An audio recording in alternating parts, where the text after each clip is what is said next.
السلام علیکم. Subscribe my channel Islamic knowledge. فحاشی اور بے حیائی قوموں کے زوال کا سبب بنتی ہے، اس لیے اس سے چھٹکارا ضروری ہے.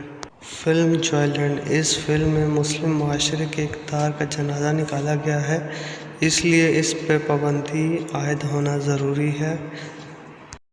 اللہ تعالیٰ نے سورہ اعراف میں فرمایا، سورۃ نمبر 7 آیت نمبر 84، اور ہم نے لوط علیہ السلام کو بھیجا جبکہ انہوں نے اپنی قوم سے فرمایا کہ تم ایسے فحش کام کرتے ہو جس کو تم سے پہلے کسی نے دنیا جہاں والوں میں سے نہیں کیا. تم مردوں کے ساتھ شہوت رانی کرتے ہو عورتوں کو چھوڑ کر، بلکہ تم تو حد ہی سے گزر گئے ہو. اور ان کی قوم سے کوئی جواب نہ بن پڑا بجز اس کے آپس میں کہنے لگے، ان لوگوں کو اپنی بستی سے نکال دو، یہ لوگ بڑے پاک صاف بنتے رہے. سو ہم نے لوط علیہ السلام کو اور ان کے گھر والوں کو بچا لیا بجز ان کے بیوی کے کہ وہ انہی لوگوں میں رہی جو عذاب میں رہ گئے تھے، اور ہم نے ان پر خاص طرح کا مینہ برسایا. پس دیکھو تو صحیح ان مجرموں کا انجام کیسا ہوا.